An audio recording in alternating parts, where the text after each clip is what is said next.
Our next speaker is Dr. Ostermann, co-director NPIHP. He is the director of the Woodrow Wilson Center's History and Public Policy program and the editor of the CWIHP Bulletin. Before joining the Wilson Center in January 1997 as associate director, he worked as a research fellow at the National Security Archive, a non-governmental research institute and repository based at the George Washington University. He is the co-editor of the Cold War History and a senior research fellow at George Washington University's National Security Archive. He has also served as a lecturer in History and International Affairs at the George Washington University and professorial lecturer at the Georgetown University. He has been a consultant on several historical documentaries. Prior to coming to Washington, he studied in Bonn, Cologne, and Hamburg, and was a research fellow at the Commission for the History of Parliament and Political Parties, Bonn, Germany. May I now request you, Dr. Ostermann, to please deliver the special address.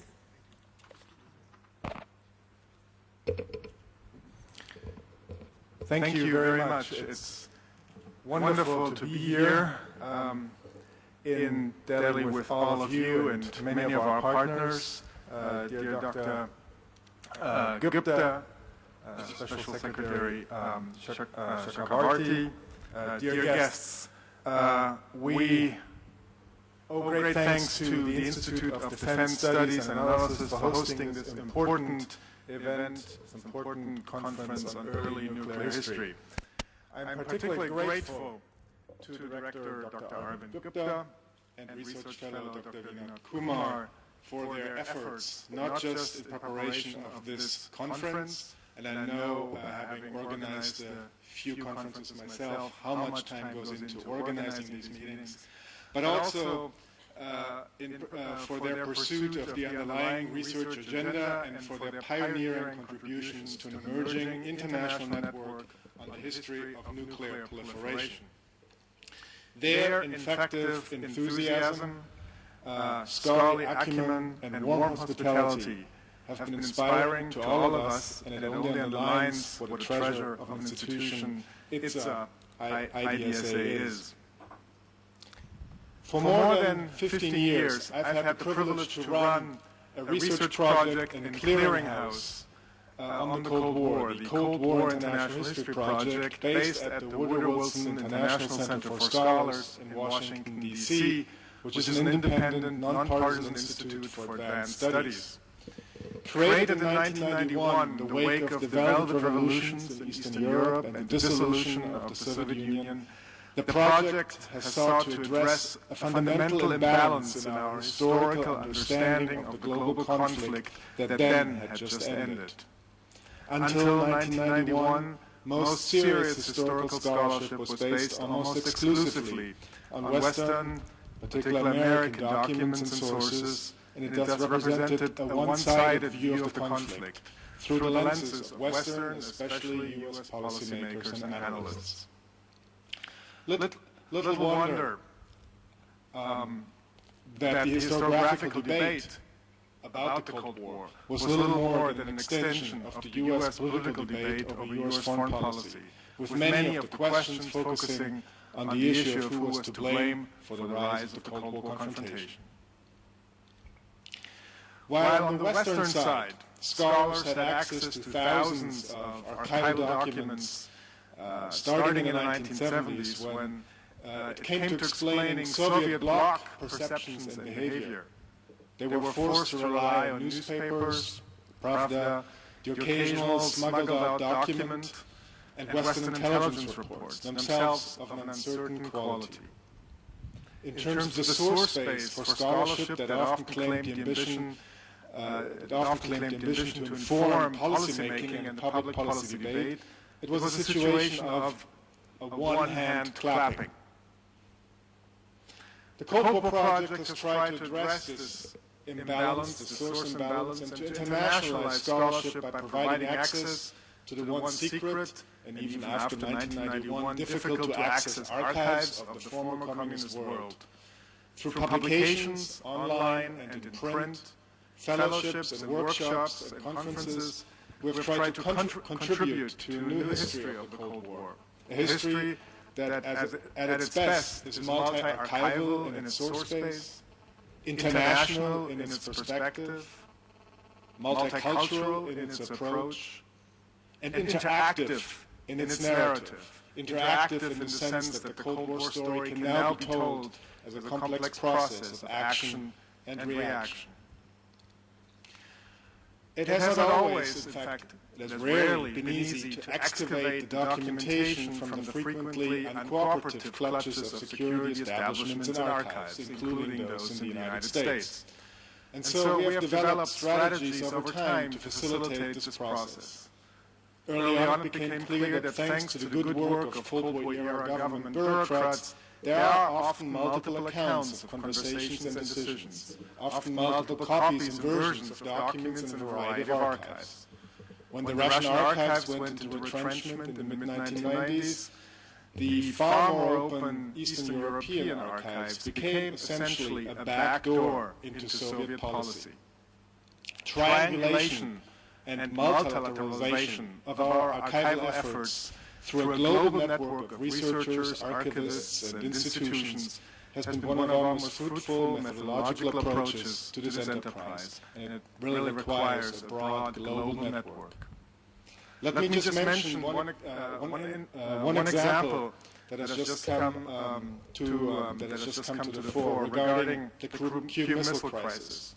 We will publish shortly, for the first time in print, Soviet leader Nikita Khrushchev describing his motivations for putting the missiles into Cuba and pulling them out practically in real time as he debriefs the Czechoslovak communist leader Antonin Novotny on October 30th, 1962. A document a Czech colleague found in the Czech archives. Probably one of the top 4 or 5 documents to come out of the archives over the last 20 years on the history of the Cold War. It's a fascinating document. I recommend it to everybody. Another part of our strategy has been the use of local and provincial archives when central state archives remain closed. This has particularly been the case in China. Was the case in China for many years. While local archives may contain only the final results of decisions passed down from the central authorities and generally lack information about the internal decision-making processes which lead to any particular decision and policies, these local and provincial archives are often considered less sensitive and also may contain new insights on how macro-level policies affected and were affected by individuals and institutions at the local and regional level. One of the most significant developments in recent years is the opening of the Chinese Foreign Ministry archives, long a black box to researchers. Following the opening, earlier that year, the Chinese government signed a landmark agreement with the Wilson Center in the spring of 2004, the first bilateral agreement of this sort ever concluded by the Chinese Foreign Ministry to allow the publication of declassified Chinese documents on the 1954 Bandung Conference through the Cold War National History Project Bulletin. Progress on additional declassification from that time has been significant, and we're about to publish a major new Chinese document collection on the 1955 Bandung Conference, on Sino-Indian relations, and on Sino-Korean relations in the 1960s. These newly released documents have helped to shape this historiography in important ways, evident in so many recent publications on the subject. The Foreign Ministry's decision to open, the Chinese Foreign Ministry's decision to open its archives in however controlled of a manner was no doubt a smart public relations, smart public diplomacy initiative, but also has contributed substantially to our understanding of China's role in the Cold War. Let me inject here at this point how very grateful we are to the Ministry of External Affairs, and in particular to Secretary Chakravarty, for the Ministry's initiative in declassifying this large set of documents recently, and we're even more excited to hear about the forthcoming, even larger declassification effort. This is a truly important event, and I think it effectively ends an era in which Indian foreign policy, India's role in the Cold War, was basically told, researched and told based on documents from other countries, from Russia, China, or Hungary. So this decision is a tremendous boost to historical scholarship on the Cold War, and we congratulate the Foreign Ministry and look forward to further such releases. There are many important findings emerging from the new global history on the Cold War. And relating to this revolution, our understanding of the conflict is beyond my task here. Suffice it to say, two things that stood out to me as an overriding result. First, we have today a far more complex picture of the conflict that dominated politics in the second half of the 20th century.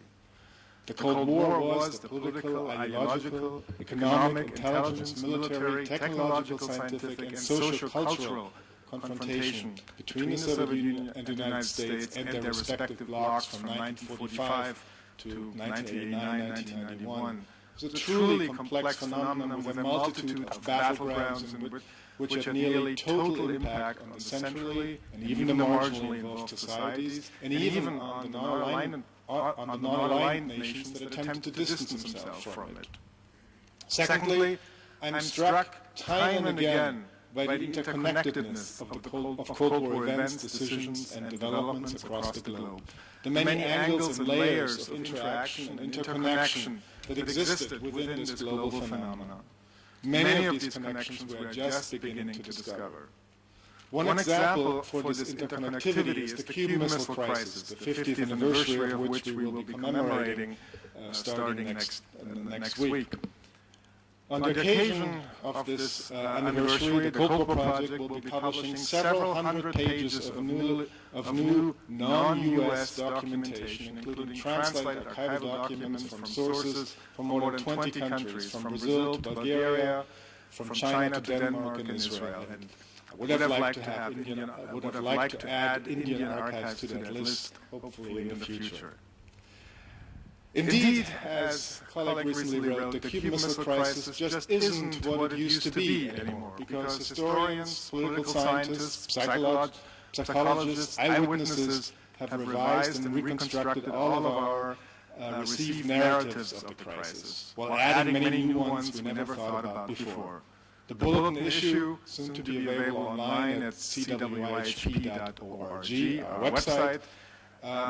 In the bulletin issue, you can find extraordinary details, new details on the global impact of the Cuban Missile Crisis. For example, in East Asia and on the development of what would become today's North Korean nuclear program. The new documentation has punctured one after another the myth of the missile crisis. The old story, as many of you know, revolved around unprovoked aggressive behavior by the Soviets met with tough American brinkmanship. Arthur M. Schlesinger, the historian and biographer, conveyed the conventional wisdom when he described President John F. Kennedy's brilliantly controlled, matchlessly calibrated crisis management that forced the Soviets to back down. Secretary of State Dean Rusk provided the most famous quote about the crisis: "We're eyeball to eyeball, and the other fellow just blinked."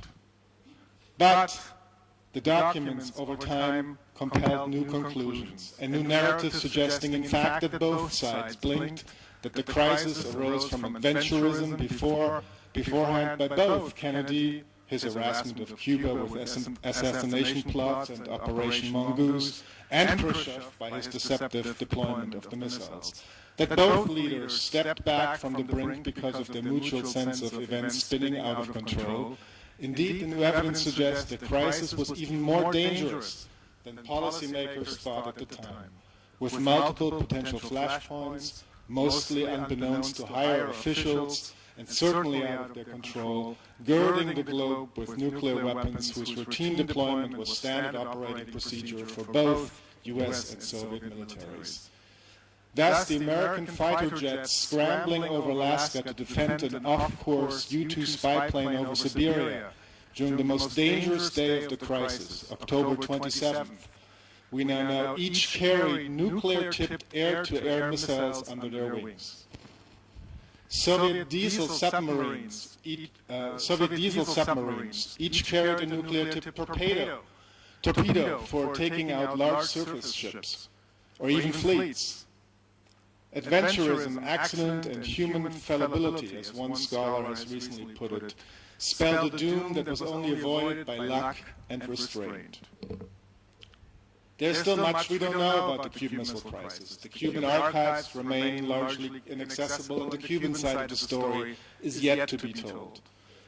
There are other blank spots as well. How far did, for example, the Sino-Indian conflict interface with Sino-Soviet dynamics during the Cuban Missile Crisis? Nonetheless, the empirical database has dramatically expanded in recent years and set off what a colleague of mine has called the third wave of Cuban Missile Crisis scholarship.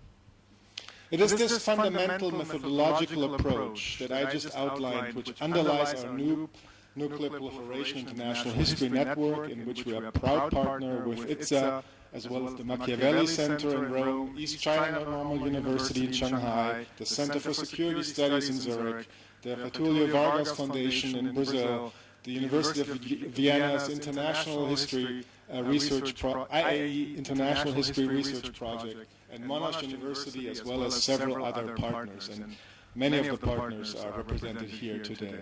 Many of our partners, and I want to convey in particular the best wishes of my co-director, Professor Leopold Anuti, who could not be with us for health reasons here today. In many ways, the situation with regard to global nuclear history mirrors that of Cold War history. For decades, thinking on nuclear issues has centered on the East-West nuclear arms race, deterrence, nuclear technology sharing, and arms control and disarmament. Experts limited themselves by and large to the two superpowers and their first or second world allies in Europe and Asia.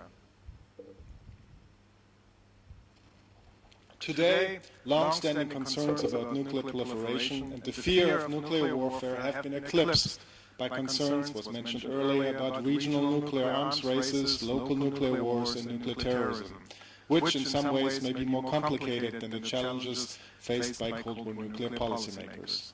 Recent developments, especially those in Iran and North Korea, have highlighted the importance of analyzing the national and regional dynamics formerly submerged beneath the narrative of the Cold War, which triggered or reversed nuclear programs and proliferation in the Southern Cone, South America, South Asia, the Middle East, Northeast Asia, and elsewhere. Yet with limited empirical evidence on nuclear history available, scholars of international relations are forced, or as some would say, at liberty, to develop theories, and policymakers are forced to make judgments on the basis of an incomplete understanding of the historical drivers and inhibitors of states' nuclear behavior. A new international history on nuclear proliferation and non-proliferation, we believe, is critical as scholars, policymakers, and analysts grapple with the present and future international nuclear governance issues. I want to emphasize this point. What we're not after is to develop a history of nuclear secrets or weapons, to advocate certain policy solutions, or to moralize about the nuclear postures of countries. Rather, we're trying to do, as Frank Gavin recently pointed out in a recent piece into national security, what we're trying to do is to make a contribution to the policy analysis by deepening understanding of the goals, interests, the situational circumstances, and the character of nuclear and non-nuclear states in relation to their nuclear outlooks and strategies. That is not a history of the weapons themselves, but their underpinning politics. Only by looking at the underlying politics can we begin to explain the widely divergent nuclear postures chosen by states around the globe.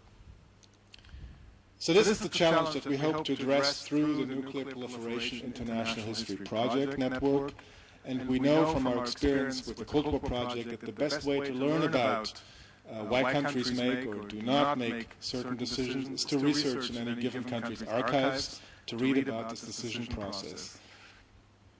Or if these archives are closed, to explore backdoors. This is a process that we have only just started.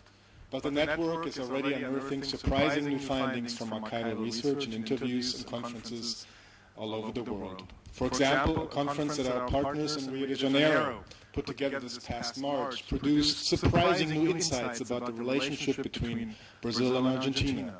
Outside observers long thought that the two countries had been nuclear rivals during the 1970s and 80s, and consequently feared the possibility of a South American nuclear arms race.